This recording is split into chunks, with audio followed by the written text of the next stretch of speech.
கர்த்தராகிய இயேசு கிறிஸ்துவின் நாமத்தினால் உங்கள் யாவருக்கும் என்னுடைய அன்பின் வாழ்த்துக்களை தெரிவித்துக் கொள்கிறேன். இந்த நாளிலும் கூட ரெவன் இம்பெடர்ஸ் சீசன் 2 இந்த நிகழ்ச்சியின் மூலமாக உங்களை பார்க்கிறது மிக்க மகிழ்ச்சி. இப்பொழுதும் கூட தேவனுடைய வார்த்தைக்கென்று கடந்து போகலாம். சங்கீதம் 23வது அதிகாரம் 5வது வசனம். சத்துருக்களுக்கு முன்பாக நீர் எனக்கு ஒரு பந்தி ஆயத்தப்படுத்தி என் தலையை நீனால் அபிஷேகம் பண்ணுகிறேன், என் பாத்திரம் நிரம்பி வழிகிறது. தாவீது இந்த சங்கீதத்தை எழுதுகிறார். இந்த 23வது சங்கீதத்தை தாவீது எந்த அனுபவத்தில் எழுதுகிறார் என்றால், தான் பெற்ற மகனே அப்சலோம் தன்னை துரத்தி வருகிற சூழ்நிலையில், தன் உயிருக்கு ஆபத்தாய் வருகிற சூழ்நிலையில் இந்த சங்கீதத்தை அவர் எழுதுகிறார். அவர் எழுதும் பொழுது இந்த சங்கீதத்தில் பார்க்கும்போது கர்த்தர் மீட்பதாக இருக்கிற நான் தாழ்ச்சி அடையேன் என்று அவர் தொடங்குகிறதாக பார்க்கிறோம். தொடர்ந்து படிக்கிற வசனங்கள் முழுவதும் ஆண்டவருடைய அன்பை குறித்தும், ஆண்டவர் எவ்வளவு எந்த சூழ்நிலையிலும் கைவிட மாட்டார், எந்த ஆபத்தான சூழ்நிலையில் கூட அவர் என்னை தேற்றுகிறவராய் இருக்கிறார், நல்லவராய் இருக்கிறார் என்று தாவீது சொல்லுகிறதை பார்க்கிறோம். அடுத்தடுத்த வசனங்களை பார்க்கும்பொழுது ஆண்டவரையும் மனுஷனையும் குறித்து, ஆண்டவர் எவ்வாறு நல்ல மீட்பராய் இருந்து மனுஷனை பாதுகாக்கிறார், ஒரு ஆட்டை பாதுகாக்கிற மீட்பனை போல எப்படி தேவன் மனுஷனை பாதுகாக்கிறார் என்ற ஒரு அழகான ஒரு மெட்டபாரிக்கல் ஒரு வியூவை கொடுத்திருப்பாரு தாவீது. இந்த இடத்துல பார்க்கும் பொழுது ஒரு உருவகப்படுத்தி அழகாக ஒரு உறவை, தேவனுடைய உறவை குறித்து சொல்லுகிறதாக பார்க்கிறோம்.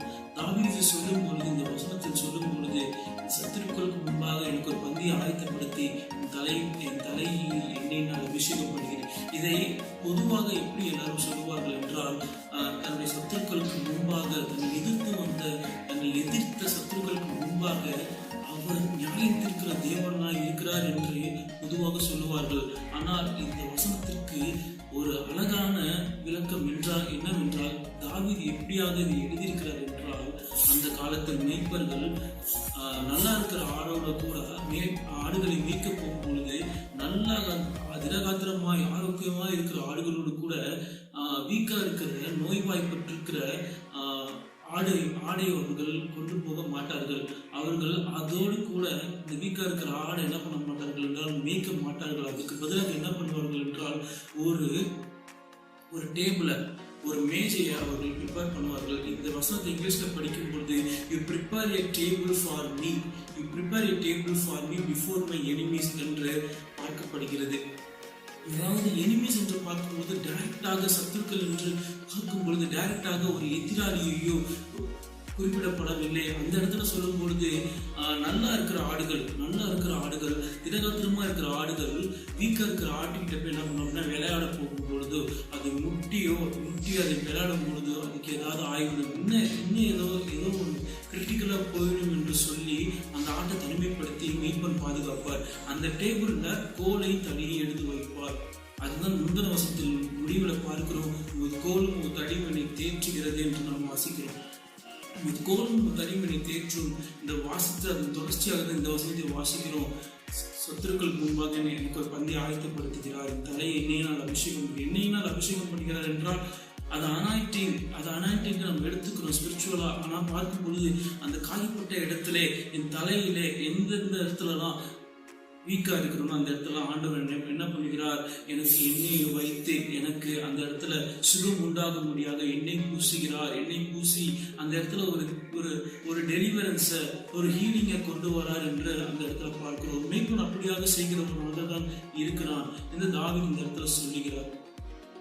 பாத்திரம் நிரம்பி வழிகிறதுனா சுகத்தினால் என்னுடைய வாழ்க்கை நிரம்பி வழிகிறது. வீக்கா இருக்கிற நான் ஸ்ட்ராங்கா ஆகுறேன், வீக்கா இருக்கிற என்னை தனிமைப்படுத்தி நான் இன்னும் ஸ்ட்ராங் ஆகுறேன், ஆண்டவர் என்னை ஸ்ட்ராங் ஆக்குறாரு அப்படின்ட்டு நான் பார்க்கிறோம். இந்த இடத்துல பார்க்கும்பொழுது இதே தான் தாவீது இந்த இடத்துல எழுதுகிறதாக பார்க்கிறோம். இந்த அன்பார்ந்த வாலிப பிள்ளைகளே, நீங்கள் எந்த சூழ்நிலை நீங்கள் கடந்து போனாலும் சரி, இந்த வேர்ல்டு ரொம்ப சேலஞ்சிங்கான வேர்ல்டு. நான் போன வீடியோலேயே சொன்னேன், இந்த வேர்ல்டு ரொம்ப சேலஞ்சிங்கான வேர்ல்டு. நீங்கள் வீட்டை விட்டு வெளியே போனாலேயே கிறிஸ்டியன் லைஃப், நீங்கள் சால்வேஷனுக்குள்ளே இருக்கீங்க, நீங்கள் ரட்சிக்கப்பட்டிருக்கீங்க, நீங்கள் ஞானஸ்நானம் எடுத்துட்டீங்க, இல்லை எடுக்க போறீங்க, கிறிஸ்டின் ஃபேமிலிக்குள்ளே இருக்கீங்க, கிறிஸ்டின் சர்க்கிள்குள்ளே இருக்கீங்க அப்படின்னு பார்க்கும்போது நீங்கள் சேலஞ்சபிளான வேர்ல்டுக்குள்ளே தான் நீங்கள் போகிறீங்க. அப்படி போகும்பொழுது உங்களுக்கு சத்துருக்களா சில காரியங்கள் உங்க வாழ்க்கையில இருக்கும். இதை என்னால ஜெயிக்க முடியலையே, இந்த காரியத்துல எனக்கு ஒரு விடுதலை இல்லையே அப்படின்ற சூழ்நிலைகள் உங்களுக்கு இருக்கலாம். உங்களால் ஜெயம் எடுக்க முடியாத காரியங்கள் சத்துருக்களா இருக்கலாம். அந்த சத்துருக்களான காரியங்களை சூழ்நிலைகளை நீங்க என்ன பண்ணுங்க அப்படின்னா, அது மத்தியில இருந்து ஆண்டவர்கிட்ட கெஞ்சுங்க. ஆண்டவரே, நான் என்னை தனிமைப்படுத்தி என்னை ஆண்டவரே நீங்க என்னை பாதுகாத்துக் கொள்ளுங்க, கேர் பண்ணுங்க அப்படின்னு சொல்லி நீங்க கேளுங்க. கேட்கும்போது கண்டிப்பாக ஆண்டவர் உங்களை பாதுகாக்கிற தேவனா இருக்கிறார். இந்த நேரத்திலும் கூட உங்களுக்காக சிறிய ஜெபத்தை நான் ஏறெடுக்கிறேன். கண்களை மூடி ஜெபிப்போமா? என்னை நேசிக்கிற நல்ல பிதாவே, துதிக்கிற தகப்பனே, ஸ்தோத்திரிக்கிற ஆண்டவரே, அந்த அன்பான வாலிப பிள்ளைகளை ஆண்டவரை கண்ணோக்கி பாருங்க ஆண்டவரே. வாலிப பிள்ளைகள் ஆண்டவரே, ஸ்தோத்திரம் ஆண்டவரே, எந்த சூழ்நிலையில் ஆண்டவரே உம்மை நம்புகிற பிள்ளைகளாக இருக்க ஆண்டவரே நீ கிருபை பாராட்டுங்க. எந்த சூழ்நிலையில் நல்லவர் என்பதை அவர் உணர்ந்து கொள்ள கிருபை பாராட்டுங்க.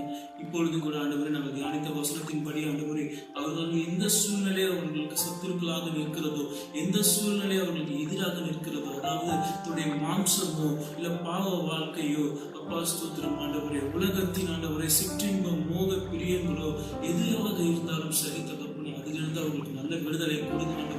நீர் எப்படி ஆண்டவரே அந்த ஆட்டை தனிமைப்படுத்தி அதுக்கு தேவையான எல்லாவற்றையும் செய்து அதை பாதுகாக்கிறீர்களோ, அது போல பிள்ளைகளை நீர் தனிமைப்படுத்துங்க. அந்த விஷயங்கள், அந்த சூழ்நிலைகள் இருந்து ஆண்டவர் எல்லா பாவமான கிரியைகளில் இருந்து ஆண்டவர், உலகம் தரக்கூடிய சிற்றின்பம் மோகத்திலிருந்து ஆண்டவர் எல்லாவற்றிலிருந்து அவர்கள் தனிமைப்படுத்தி தேவன் ஆண்டவரே அவர்கள் நல்ல ஆண்டவரே அப்பா பலப்படுத்தி ஆவிக்குரிய பலனை கொடுத்து அவளை தேற்றி ஆண்டவரே அப்பா அவர்களை கொண்டு வரும்படி ஜெபிக்கிறோம் தகப்பனே. ஆசீர்வதிங்க. நீரே நல்ல மீட்பராய் இருந்து எல்லாவற்றையும் எல்லாரையும் ஆண்டவரே நல்ல மீட்பராய் நல்ல ஊராய் பாதுகாத்துக் கொள்ளும்படி